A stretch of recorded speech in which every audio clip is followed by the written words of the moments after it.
LS, the Lola Show. Nigeria's situation has made life tougher still. For over 150 million, the Nigerians are still struggling to make a living on the city's chaotic street. Here to discuss this important aspect of our life is Mr. Yinka Odumakin. It's my pleasure. You and your wife have been most sought after for interviews, and I've always seen you on the covers of magazines and newspapers and most especially television shows, sharing your views on what you think the situation in Nigeria is. Where should we start? You can handle any aspect of it. If we wanted to talk politics, you're available, but most especially the future of Nigerians. You're welcome to the show once again. Nigeria is an interesting study because it's amazing how a country with so much great potential can become one of the most difficult places for people to live on earth, with our wealth, human, material, everything. And in 53 years of independence now, by October this year, yes, 53 years, Nigeria appears to be one of the only countries that know in the world that in the space of over 50 years have not had 2, 3, 4 years of good governance since 1960. It's a paradox that the wealthier the country become, the poorer its citizens are. Let me just give you this. In 1999, when we came back to civil rule, the poverty index in Nigeria was about between 46 to 52%. Between 1999 and 2010, Nigeria made more money than it made between 1960 and 1999. Yet, poverty in Nigeria has increased to 70%. What is classified as poverty in Nigeria? Yes, absolute poverty according to the United Nations. Okay, because we have levels of poverty. Yes, those who live below $2 a day. $2 minimum dollars that's a about day. 160, 300 naira in a day. What can you do on 300 naira? That's why Nigerians are poor. And that's why you see go everywhere, you see beggars all over the streets. That's why you hear all kind of desperation that want to make money at all costs. For all this 53 years? 3 years, and it's part of the stupendous wealth that we have made. And interestingly, you know, I was in Dubai last week, and I saw a lot of interesting things. There was a guy who I was talking to who was an auto dealer, and I was telling me that what's wrong with your politicians. That most of the cars on this lot, they belong to politicians from your country. They paid for them, that they refused to take them. I was taken to a place. Excuse me? Yes, they paid for most of the cars on the lot, but they refused to take the cars from them. They are there. The people say want to. Is it an investment? I don't understand. It's part of the lavish way. No. You know, Nigerian politicians, they don't invest. They spend. They just spend money. Money for them is as it comes, as it goes. As it goes. So they don't understand the point of investment. But sometimes we want to live on a thin edge right now, because when you say politicians, we're not going to group everybody and say they're all rotten politicians. But evidence is what's happening in the country. I know we don't want to name names. Can you cite one good governance, someone that is worthy of emulation out of the 53 years of independence? Well, today really, if I was honest with you, well, maybe I can talk about maybe 1, 2, 3 guys who are above average. But when we talk of good governance, I'm sorry, I don't have anybody to point at. I once asked one of the guests on this show, whose fault is it? The individuals who are electing these officials or the officials themselves? It's the system. The system. The system has collapsed. We have lost our values, no ethics, no moral bounds. Nigeria today is one of the countries I know that somebody was accused of corruption and are stepping out of the court. The next thing that is granting interviews. You know, the way forward for the country. Then next thing is the church to do Thanksgiving. This is sad. And in fact, the next adjournment when it's coming is bringing people whose lives are destroyed by his corruption to go and protest naked for him in court. Oh, they are victimizing him. It's because he's not from this tribe. So, and when you look at it, our concept, I mean, there's no line demarcating good and evil anymore in our country. And in fact, it's the good guys today now who feel that something is wrong with them, because everybody is living by the evil way.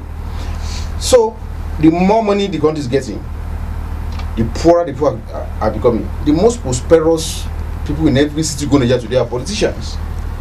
That's the truth. These are the celebrities. Oh, sure. In fact, when we were growing up, the money people that we know are industrialists who are invested money, can trace their money. This is how they started today now. No, the money people. In fact, all those industrialists today, the people who are going to government to steal money, those industrialists that were selling those days, they are like almajiris in their front. Because their money, they can just piece their money. Even if this money is being stolen, apparently it's not going to the Nigerians or going to the Nigerian government. It's unaccounted for. Is this a money that is carried over for inheritance? I'm telling you that for every 10 naira that you hear in any budget, anywhere in Nigeria today, either the federal or the state local government, out of 10 naira that you hear in any budget, 8 naira gets stolen. Out of the... naira. That's the truth. That's the truth. Otherwise, but it's not evident. If you're stealing money, we must see what you're using it for. But then you said the cars in Dubai. You can see. Go to the Mutam International Airport today. In 5 years ago, there are about 50 or so private jets in Nigeria. Today there's over 100, and most of these jets are owned by politicians and preachers. Living large. So, and the values of the politicians and the values of the pastors and the politicians have become the same. So it's a popular saying that. In fact, hardly, if you count all the private jets in Nigeria today, very few of them belong to businessmen. Most of them belong to politicians and preachers. Is it true of what we hear that in order to be rich in this country, you have to be a politician? Oh yes, in fact, that's the message of wealth today in Nigeria. Because look at it, in 2012, there was what we call Occupy Nigeria. When we protested in Nigeria over the question of subsidy removal, to say, look, these are the fraud. Oh, we're not going to get to the subsidy removal until we go on break. All right. This is going to be very interesting. This is a hot seat for us here. We're going to come back to that as soon as we come back from this break. Stay with us. It's TLS.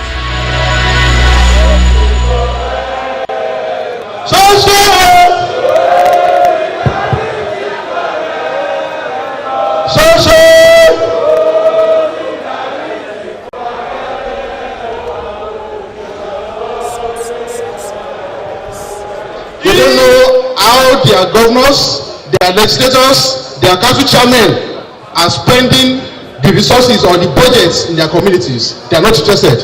They are not interested in football. And I see this as what happened in Gambia under Jawara. Under Jawara in Gambia, the only thing Gambians were doing was dancing makosa and drinking beer. In fact, universities were not running. To the extent that at a point, Jawara left Gambia for 90 days to go and celebrate his birthday abroad and nothing happened. Nigeria is getting to that point and we must not allow it.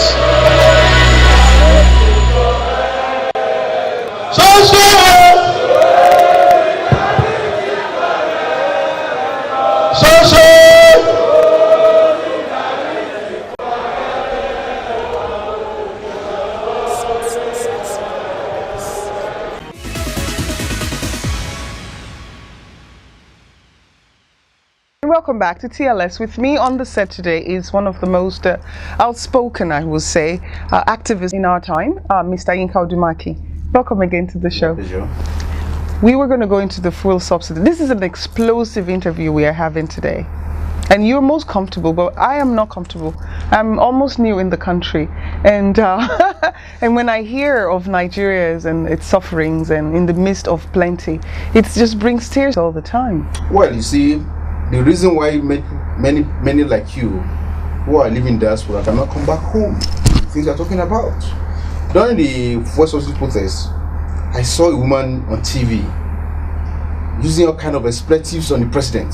Say, oh, you asked me to come home. This is what I brought me into. I'm suffering here. She was furious because I don't know what's happened to many of our people in diaspora. It's like what you have to say that somebody has been sent away from his home. Then he's been disgraced abroad. We cannot go back home. And it's not comfortable. For goodness sake. Where is home? There's no home. Where is home? Nigeria? Place of birth. Supposed to be the home. Yes. But look at what's going on. I mean.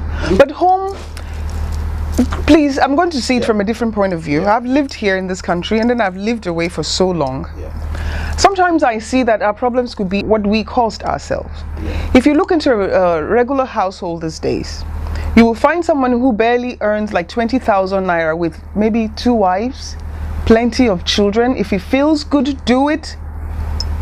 And then they point at the government. Their woes is of the government.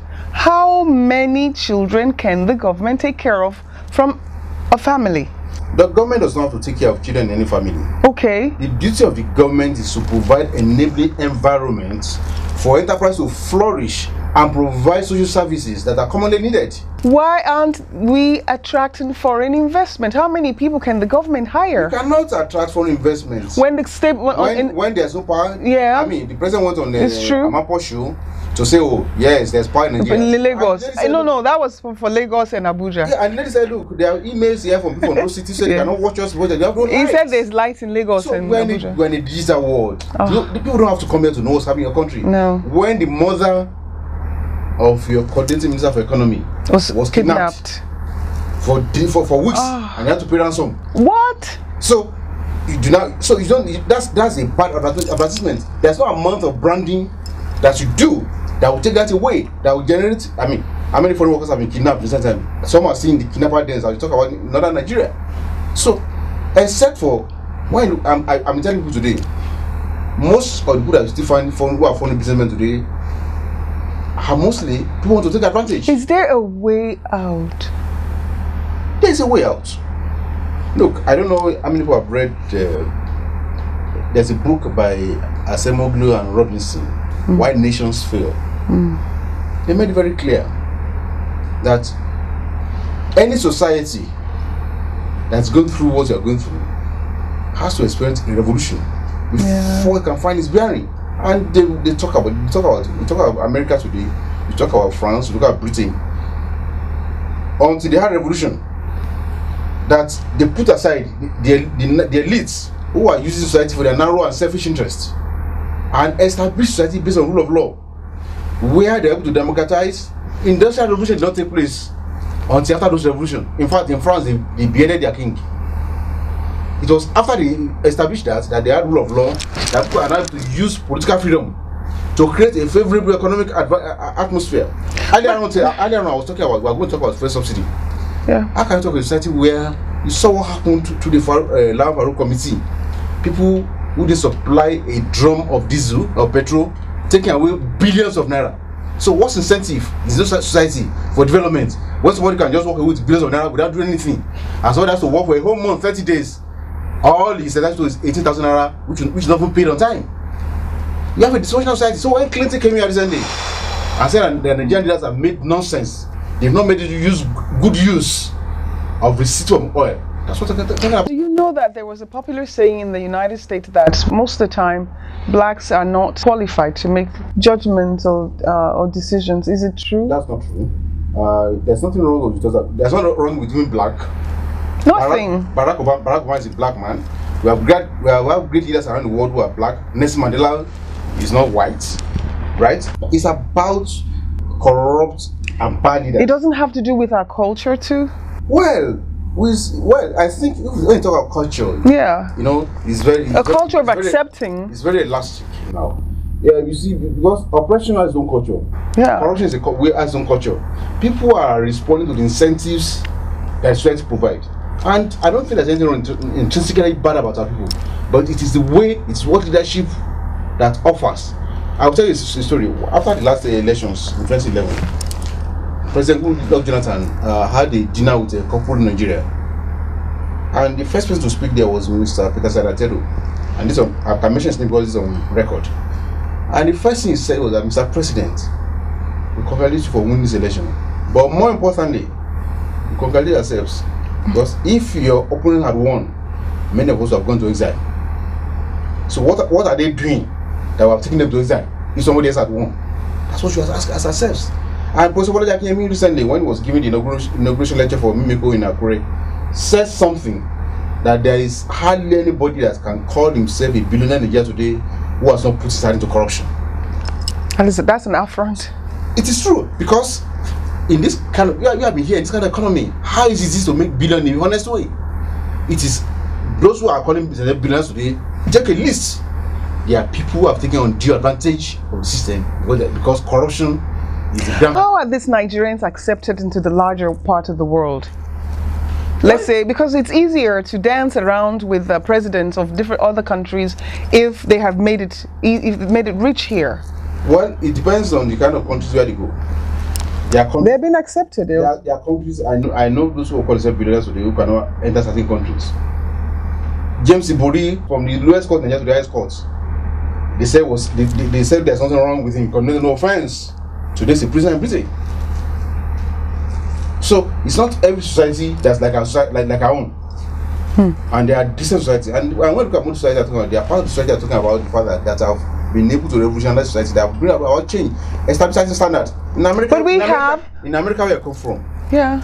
If a president or a governor is accused of major infraction, before anybody says anything, he resigns. I guess we're going to have to go on break again because we've been going on. It's more than a few minutes that we need to go on break. Yeah. Stay with us, please.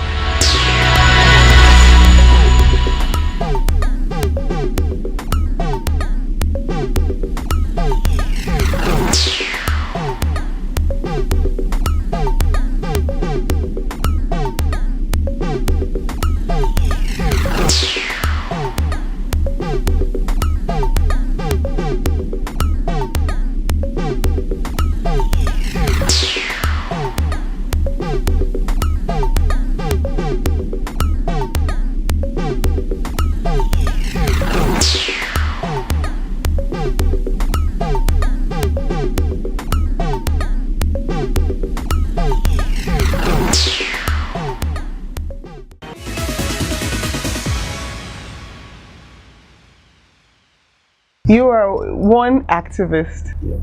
How do you do it? What is for me is about the fact that every time you live, the impact you make on your fellow human beings is very, very important. I remember this interesting story that happened some years back. I was detained with Yinka, and we were taken to Panti police station, and because we were arrested on a Friday, so we had to spend the whole weekend there. So on the first night, we were kept in the office, one of the offices where we were sleeping. So in the night we want to take a bath, we go outside in the open at night. Like you were in the boarding school? Yes. Then so Chief will do his own first. I will hold his cloth and the rest and ensure that nobody happens to him. And when he finishes, I will do my own. This happened on the first day, second day, third night. And after the third night, I asked Chief again, Chief, how do you feel that your mansion is kilometers from here, and here you are within the open? How do you feel? Under the sky. Yeah, and he said he feels nothing. That this place is where you earn immortality, not the mansion that you're talking about. And that he told me a story which I'll never forget in my life. That the first time he came to Lagos in 1951 or 2, his uncle brought him to Lagos to come and behold the house of a man they called Darucha in Lagos that time. Oh, that was yes. Lagos money. That was the definition of money. But the guy said we are spending money Darucha, like that. We are spending money like Darucha. That's what from Ondo they came to do. That's the only thing they came to do.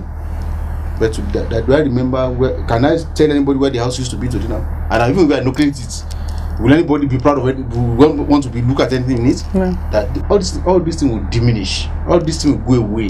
But what will not go away is a legacy. It's your what to stand for. It's what to do to affect your humanity positively. And that's stuck in me. And I believe that the greatest thing you can do is not to write your name in gold, is to do things that impact positively on your fellow human beings, to sacrifice yourself for others. You and your wife, Dr. Joy Odumakin, have devoted your lives in fighting for human rights everywhere in Nigeria. I commend you. How do you find the peace for both of you to when you have children?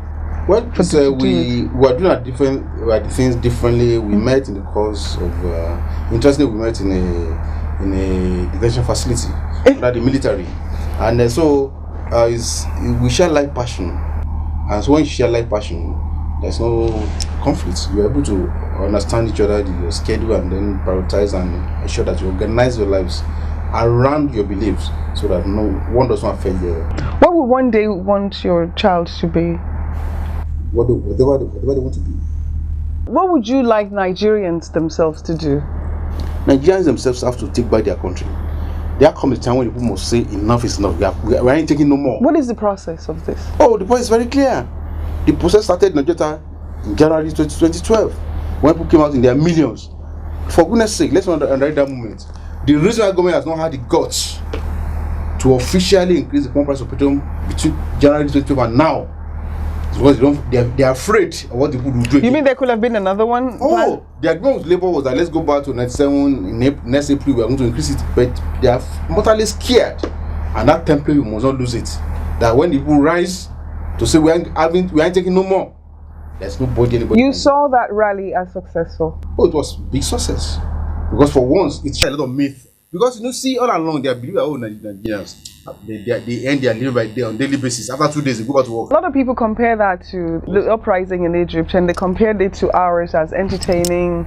And while the Egyptians were dying in mass numbers, we were busy being entertained by celebrities, and that some people think it was a mediocre attempt at a rally. Well, I'm sorry to use that word. I think it's only simple things that makes big changes. That conclusion. For every entertainer that came up on the stage, what message were they passing to the people? They were passing revolutionary messages to the people. People don't even know. People just think that look, when you ask people today, when was the French Revolution? They will tell you 1789. But the revolution started 200 years before that. Philosophers were already propounding kind of theories. Men are born free, everybody finds themselves in chains, all men are this and the rest. It was all those thoughts how easy that crystallized to the revolution finalists. So every artist, even comedians who came on the stage there, they had one message that for the people. If to bring about change, we need a critical mass. That it's not just one person, it's not just two persons. You read in touch by Senator Judu Zene, where I said that 1,001 Judu cannot make any difference in our Senate. So we need a critical mass. And that's why some of us have, up to now, have not gone into elective offices. Because we need to demolish certain things before we go in there. What is an ideal Nigerian situation for you? I want a Nigeria that works. What is work? A Nigeria where all citizens are equal before the law. It's a where there's equal opportunities for citizens according to your talent, where you can make use of your talent, your dream, your education. Today in Nigeria, without dream you have, without education you have, they are useless. PhD are now truck drivers with Dangote. I remember in those days when Fela in the 1990s, Fela was singing a song that time that if you don't careful, university motorway driver. You know, Fela saw this many years ago. As far as 1989-90, Fela was singing that. Today we have PhD people who are truck drivers. What separates prosperous society from countries like Nigeria is that in such society like Britain, America, France, and those of them is that your level of access to wealth, to resources, depends on your talent, your skill, your dream, your education, and the rest. In our own case, all these things don't matter. You may wake up today in Nigeria as a pauper in the morning and become a billionaire in the night if you are in the right quarters, if you are connected with the president, the governor, and you do the right deals. And you may have all the knowledge in this world, and you're a pauper in one corner of the street. If you now have access to those who are in power, that's not society. I need a society where you don't have to know the governor, you don't have to know the president. If you have dreams, if you have talents, you have skills, you can make wealth in a legitimate way. And if you are a big man, you run foul of the law, and you are a small man, you run for the law treats you as equal. In that society, you have order, you don't have violence, you don't have chaos, and people can be happy and enjoy their prosperity. On that note, I want to say a wonderful thank you to you for taking the time out, again for your time to humanity. We really do thank you for coming to grace our beautiful studio with your presence. Very great. We can't wait to have Dr. Odumakin here also. She'll be here someday. I wish you good luck, not that you need it any longer. Thank you so much for coming to the show. We love you, and Nigeria loves you. Thank you so much. It's been an explosive interview with Mr. Yinka Odumakin. Join us again for another wonderful and exciting topic next week. It's me, Lola Sanusy, saying good night and God bless. Odabo.